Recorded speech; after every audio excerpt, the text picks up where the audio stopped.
تعالیٰ فرماتا ہے حل اتاک حدیث ضیف ابراہیم المکرمین اذ دخلوا علیہ فقالوا سلاما قال سلام قوم منکرون، کیا تمہارے پاس ابراہیم کے مہمانوں کی خبر نہیں پہنچی ہے؟ جب ابراہیم کے گھر پہ مہمان آئے اذ دخلوا علیہ فقالوا سلاما، تو آنے والے مہمانوں نے سلام کیا، السلام علیکم ورحمۃ اللہ وبرکاتہ۔ حضرت ابراہیم نے دروازہ کھولا، جواب دیا وعلیکم السلام ورحمۃ اللہ وبرکاتہ۔ معلوم چلتا ہے کہ سلام آنے والا کرے گا، جس کی یہاں آئے ہیں وہ جواب دے گا، اور جو آیا ہے وہ سلام کرے گا۔ سلام کس کو کرنا ہے؟ جو آئے، یا نہ آئے انہیں سلام کی فکر، نہ جو جائے اسے سلام کی فکر۔ یہاں سلام کی فکر کہاں ہے؟ یہاں فکر پتہ کس کی ہے؟ ٹاٹا کرو ٹاٹا، ہائے کرو ہائے۔ 5 سال کا بچہ، بیٹا انکل کو ٹاٹا کرو ٹاٹا ٹاٹا، ہائے کرو ہائے ہائے۔ یہاں بچہ 5 سال میں ہائے کروا رہے ہیں، یاد رکھیے قیامت مرتے دم تک بچہ ہائے ہائے کرے گا، بچپن میں ہائے ہائے کرواؤ گے۔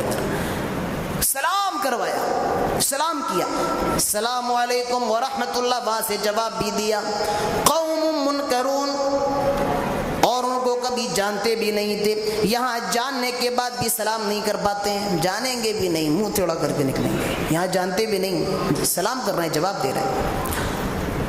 دروازہ کھولا، گھر کے اندر لائے، فراغ الی اہلہ، اور چپکے سے اپنے گھر کے اندر جاتے ہیں، وجاء بعجل حنیذ، چپکے سے اپنے گھر میں گئے اور ایک بھنا ہوا بچڑا پہ لے آئے، نان ویج لائے، ویج نہیں لائے، نان ویج لے آئے، اور بہت بعجل حنیذ بھنا ہوا، اور دوسری جگہ آیا بعجل سمین، بڑا موٹا تازہ لائے، بڑا موٹا تازہ۔ اس سے یہ معلوم ہوا جب آپ کے گھر میں کوئی مہمان آئے تو اسے اچھا کھلائیے، جتنا آپ کے استطاعت کے مطابق اچھا، اسے اچھے سے اچھا کھلائیے۔ اور قرآن کی آیت پر غور کیجئے، فراغ الی اہلہ، چپکے سے جاتے ہیں اور ایک بھنا ہوا بچڑا لے آتے ہیں۔ پوچھا نہیں آپ کھانا کھائیں گے یا نہیں کھائیں گے، پوچھا نہیں، چپکے سے گئے۔ اس سے یہ معلوم ہوا کہ گھر پہ مہمان آئے تو چپکے سے جاؤ اور جو موجود ہو لے کر کے آ جاؤ۔ یہاں لسی پئیں گے، بریانی کھلوائی جائے آپ کو، پوچھنا نہیں چاہیے۔ اب بیچارہ بھوکا بیٹھا ہے، اب سبھی بریانی کھائیں گے آپ، پیٹ میں تو چوہے کود رہے ہیں، مگر اب کیسے؟ نہیں نہیں میں کھا کے آیا ہوں الحمدللہ، نہیں نہیں لسی پلواتا ہوں آپ کو، نہیں نہیں بس اللہ کا شکر ہے۔ تو آپ پوچھنا نہیں ہے، جائیے اور جو ہو لے کر کے آئیے۔ حضرت ابراہیم نے بھنا ہوا بچڑا رکھ دیا، اب بھنا ہوا بچڑا رکھا ہوا ہے، مگر وہ کھا نہیں رہے، وہ تو انسانی شکل میں آئے تھے نا، ابراہیم کو کیا معلوم یہ فرشتے ہیں؟ حضرت ابراہیم کو معلوم تھوڑی نہیں تھا۔ حضرت ابراہیم نے دیکھا کھا نہیں رہے، الا تاکلون، سوال کرنے لگے تم کھاتے کیوں نہیں ہو؟ الا تاکلون، تم کھاتے کیوں نہیں ہو؟ اچھا یہ نہیں کہا کہ کھاؤ، دیکھیے مہمان نوازی ہوتی کیسی ہے، حضرت ابراہیم سے سیکھیے۔ یہ نہیں کہا کہ کھاؤ، یہ کہا آپ کھاتے کیوں نہیں؟ الا تاکلون، آپ کھاتے کیوں نہیں؟ اور اندر ہی اندر ڈرتے جا رہے ہیں، کہیں یہ کسی غلط ارادے سے تو نہیں آئے۔ وہ فرشتے کہتے ہیں ابراہیم تمہیں ڈرنے کی ضرورت نہیں ہے، آئے ابراہیم ہم قوم لوط میں جا رہے ہیں، ہم اس بستی کو تباہ کرنے جا رہے ہیں، آئے ابراہیم ہم اللہ کی طرف سے بھیجے ہوئے رسول ہیں، ہم اللہ کی طرف سے بھیجے ہوئے فرشتے ہیں، آئے ابراہیم تمہیں ڈرنے کی ضرورت نہیں ہے۔ یہاں حضرت سارہ بھی کھڑی ہوئی ہیں، چپکے سے یہ سارا ماجرا دیکھ رہی ہے، اور جب یہ معلوم چلا کہ یہ فرشتے ہیں، وہ ان کی ہنسی نکل جاتی ہے، وہ ہنس دیتی ہیں۔ فرشتے ان کی طرف دیکھتے ہیں، فرماتے ہیں آئے عورت، جا تجھے تیرے بیٹے اسحاق کی خوشخبری دی جاتی ہے، اور تجھے تیرے بیٹے تیرے پوتے یعقوب کی خوشخبری دی جاتی ہے۔ اسحاق کی بھی خوشخبری دے دی گئی، یعقوب کی بھی خوشخبری دے دی گئی، بیٹے اور پوتے دونوں کی خوشخبری دے دی گئی۔ حضرت سارہ کہتی ہیں میرے سر کے بال سفید ہو چکے ہیں، میرا شوہر بوڑھا ہو چکا ہے،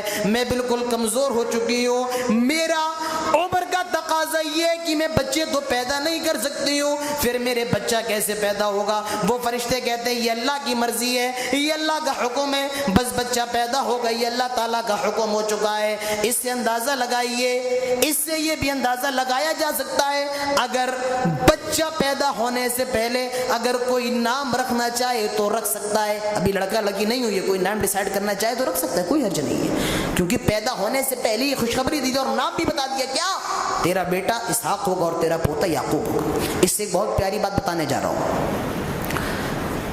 ذبح حضرت اسماعیل نے کس کو, حضرت ابراہیم نے کس کو کیا تھا؟ حضرت اسماعیل کو کیا تھا یا اسحاق کو کیا تھا؟ یہودی کہتے ہیں کہ اسحاق کو کیا تھا. یہودیوں کا کہنا ہے کہ اسحاق ذبیح اللہ ہیں, ان کا یہ کہنا ہے. اور کچھ مسلمان بھی شکار ہو گئے, ان کا بھی کہنا ہے کہ اسحاق کو ذبح کیا تھا. لیکن آپ نقطے پر غور کیجئے, پوائنٹ پر. اگر اسحاق کو ذبح کرنا ہی تھا تو اللہ پوتے کی خوشخبری نہیں دیتا, بیٹے کی دے دیتا, چلو تمہیں اسحاق پیدا ہونے والا ہے, لیکن پوتے کی نہیں دیتا. بڑی موٹی موٹی کتابیں لکھی گئی ہیں اس کے بارے میں کہ کس کو ذبح کیا گیا, اسحاق کو یا اسماعیل کو. میں کہتا ہوں اتنی موٹی کتابیں لکھنے کی ضرورت نہیں ہے, بس قرآن کی اس آیت پر غور کر لو کہ فرشتوں نے اسحاق کے ساتھ ان کے بیٹے یعنی پوتے یعقوب کی بھی خوشخبری دے دی. اس سے معلوم چلا کہ ذبیح اللہ اگر کوئی ہے تو وہ اسماعیل ہے, یعقوب نہیں ہو سکتے. حضرت ابراہیم کہتے ہیں وہاں تو قوم لوط کے اندر میرا بھائی بھی ہے, لوط بھی ہے, اب تم اگر اس پر عذاب نازل کرو گے, اس کو تباہ کرو گے, میرے بھائی کا کیا ہوگا؟ وہ فرشتے کہتے ہیں آئے ابراہیم آپ کو ڈرنے کی ضرورت نہیں ہے, آپ کے بھائی کو بچا لیا جائے گا, حضرت لوط کو بچا لیا جائے گا. یہ دونوں فرشتے خرامہ خرامہ قوم لوط کی بستی میں جاتے ہیں, سدوم کے علاقے میں جاتے ہیں, بستی میں داخل ہوتے ہیں. حضرت لوط کی لڑکیوں نے دیکھا یہ بڑے خوبصورت ہیں, وہ ان کو بھی معلوم تھا اگر قوم والوں کو پتہ لگ گیا تو ان کے ساتھ غلط برتاؤ کریں گے.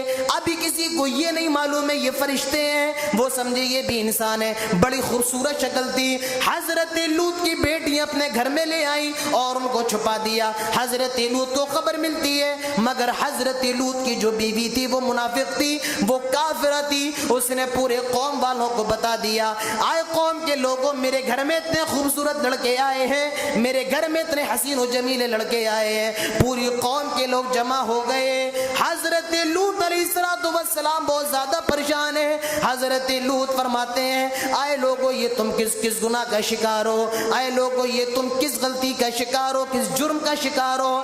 میری پاکیزہ لڑکیاں ہیں, ان سے نکاح کرو. اللہ نے عورتوں کو بنایا ہے, ان سے شادیاں کرو, اپنی خواہشوں کو پورا کرو. تم کن کے پیچھے بھاگ رہے ہو؟ وہ لوگ کہتے ہیں آئے لوط زیادہ لمبا چوڑا بھاشن دینے کی ضرورت نہیں ہے, تم جانتے ہو ہمیں کیا پسند ہے, تم جانتے ہو ہمیں کیا اچھا لگتا ہے. قرآن کہتا ہے وہ دن حضرت لوط کے اوپر بہت زیادہ سخت دن تھا, یوم عصیب, بہت زیادہ پریشان کرنے والا دن تھا.